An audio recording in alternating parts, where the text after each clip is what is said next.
اصحاب کہف کون تھے؟ حضرت عیسیٰ علیہ السلام کے آسمان پر اٹھائے جانے کے بعد عیسائیوں کا حال بے حد خراب اور نہایت ابتر ہو گیا۔ لوگ بت پرستی کرنے لگے اور دوسروں کو بھی بت پرستی پر مجبور کرنے لگے۔ خصوصاً ان کا بادشاہ دقیانوس تو اس قدر ظالم تھا کہ جو شخص بت پرستی سے انکار کرتا تھا یہ اس کو قتل کر ڈالتا تھا۔ سوال یہ ہے کہ اصحاب کہف کون تھے؟ اصحاب کہف شہر افسوس کے شرفاء تھے جو بادشاہ کے معزز درباری بھی تھے، مگر یہ لوگ صاحب ایمان اور بت پرستی سے انتہائی بیزار تھے۔ دقیانوس کے ظلم و جبر سے پریشان ہو کر یہ لوگ اپنا ایمان بچانے کے لیے اس کے دربار سے بھاگ نکلے اور قریب کے پہاڑ میں ایک غار کے اندر پناہ گزین ہوئے۔ تو 300 برس سے زیادہ عرصے تک اسی حال میں سوتے رہ گئے۔ دقیانوس نے جب ان لوگوں کو تلاش کیا اور اس کو معلوم ہوا کہ یہ لوگ غار کے اندر ہیں تو وہ بے حد ناراض ہوا اور فرط غیظ و غضب میں یہ حکم دے دیا کہ غار کو ایک سنگین دیوار اٹھا کر بند کر دیا جائے تاکہ یہ لوگ اس میں رہ کر مر جائیں اور وہی غار ان لوگوں کی قبر بن جائے۔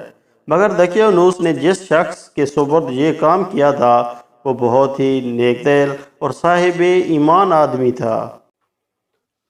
اس نے اصحاب کہف کے نام اور ان کی تعداد اور ان کا پورا واقعہ ایک تختی پر کندہ کرا کر تانبے کے صندوق کے اندر رکھ کر دیوار کی بنیاد میں رکھ دیا، اور اس طرح کی ایک تختی شاہی خاندان میں بھی محفوظ کرا دی۔ کچھ دنوں کے بعد دقیانوس بادشاہ مر گیا اور سلطنتیں بدلتی رہی، یہاں تک کہ ایک نیک دل اور انصاف پرور بادشاہ جس کا نام بیدروس تھا تخت نشین ہوا، جس نے 68 سال تک بہت شان و شوکت کے ساتھ حکومت کی۔ اس کے دور میں مذہبی فرقہ بندی شروع ہو گئی اور بعض لوگ مرنے کے بعد اٹھنے اور قیامت کا انکار کرنے لگے۔ قوم کا یہ حال دیکھ کر بادشاہ رنج و غم میں ڈوب گیا اور تنہائی میں ایک مکان کے اندر بند ہو کر خداوند قدوس عز و جل کے دربار میں نہایت بے قراری کے ساتھ گریہ وزاری کر کے دعائیں مانگنے لگا کہ یا اللہ عز و جل کوئی ایسی نشانی ظاہر فرما دے تاکہ لوگ مرنے کے بعد زندہ ہو کر اٹھنے اور قیامت کا یقین ہو جائے۔ بادشاہ کی یہ دعا قبول ہو گئی اور اچانک بکریوں کے چرواہے نے اپنی بکریوں کو ٹھہرانے کے لیے اس غار کو منتخب کیا اور دیوار کو گرا دیا۔ دیوار گرتے ہی لوگوں پر ایسی ہیبت و دہشت سوار ہو گئی کہ دیوار گرانے والے لرزہ براندام ہو کر وہاں سے بھاگ گئے، اور اصحاب کہف بحکم الہی اپنی نیند سے بیدار ہو کر اٹھ بیٹھے اور ایک دوسرے سے سلام و کلام میں مشغول ہو گئے اور نماز بھی ادا کر لی۔ جب ان لوگوں کو بھوک لگی تو ان لوگوں نے اپنے ایک ساتھی یملیخا سے کہا کہ تم بازار جا کر کچھ کھانا لاؤ اور نہایت خاموشی سے یہ بھی معلوم کرو کہ دقیانوس ہم لوگوں کے بارے میں کیا ارادہ رکھتا ہے۔ یملیخا غار سے نکل کر بازار گئے اور یہ دیکھ کر حیران رہ گئے کہ شہر میں ہر طرف اسلام کا چرچا ہے اور لوگ اعلانیہ حضرت عیسیٰ علیہ السلام کا کلمہ پڑھ رہے ہیں۔ یملیخا یہ منظر دیکھ کر محض حیرت ہو گئے کہ الہی یہ ماجرا کیا ہے کہ اس شہر میں تو ایمان و اسلام کا نام لینے والا بھی جرم تھا، آج یہ انقلاب کہاں سے اور کیوں کر آ گیا؟ پھر یہ ایک نبانی کی دکان پر کھانا لینے گئے اور دقیانوسی زمانے کا روپیہ دکاندار کو دیا جس کا چلن بند ہو چکا تھا، بلکہ کوئی اس سکے کا دیکھنے والا بھی باقی نہیں رہ گیا تھا۔ دکاندار کو شبہ ہوا کہ شاید اس شخص کو کوئی پرانا خزانہ مل گیا ہے، چنانچہ دکاندار نے ان کو حکام کے سپرد کر دیا اور حکام نے ان سے خزانے کے بارے میں پوچھ گچھ شروع کر دی اور کہا کہ بتاؤ خزانہ کہاں ہے؟ یملیخا نے کہا کہ کوئی خزانہ نہیں، یہ ہمارا ہی روپیہ ہے۔ حکام نے کہا ہم کس طرح مان لیں کہ روپیہ تمہارا ہے؟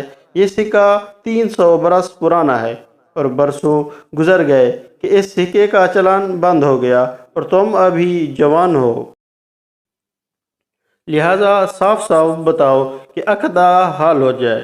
یہ سن کر جملیخا نے کہا کہ تم لوگ یہ بتاؤ کہ دقیانوس بادشاہ کا کیا حال ہے؟ حکام نے کہا، آج روئے زمین پر اس نام کا کوئی بادشاہ نہیں۔ ہاں، سینکڑوں برس گزر گئے کہ اس نام کا ایک بے ایمان بادشاہ گزرا ہے جو بہت برس تھا۔ جملیخا نے کہا کہ ابھی کل ہی تو ہم لوگ اس کے خوف سے اپنے ایمان اور جان کو بچا کر بھاگے ہیں۔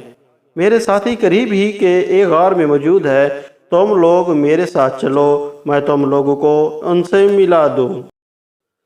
چنانچہ حکام اور عمائدین شہر کثیر تعداد میں اس غار کے پاس پہنچے۔ اصحاب کہف جملیخا کے انتظار میں تھے۔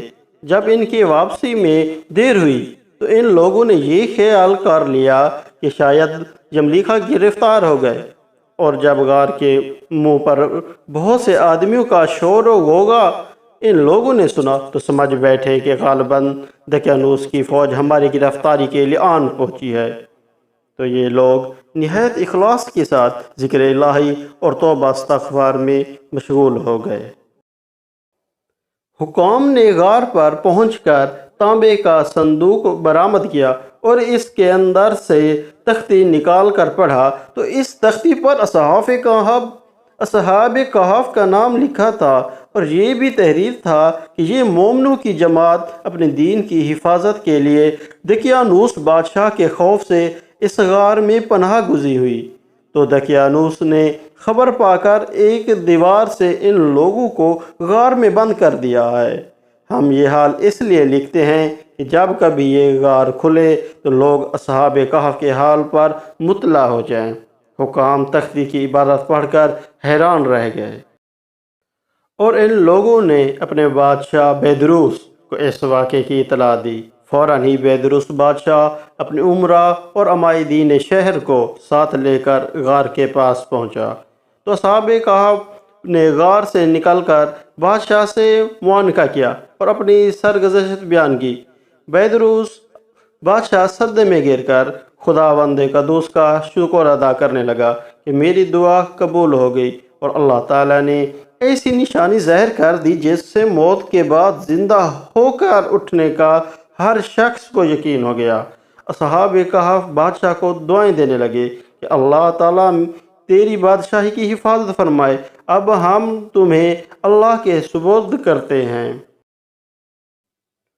پھر اصحاب کہف نے السلام علیکم کہا اور غار کے اندر چلے گئے اور سو گئے، اور اسی حالت میں اللہ تعالیٰ نے ان لوگوں کو وفات دے دی۔ بادشاہ بیدروس نے سال کی لکڑی کا صندوق بنوا کر اصحاب کہف کی مقدس لاشوں کو اس میں رکھوا دیا، اور اللہ تعالیٰ نے اصحاب کہف کا ایسا رعب لوگوں کے دلوں میں پیدا کر دیا کہ کسی کی یہ مجال نہیں کہ غار کے منہ تک جا سکے۔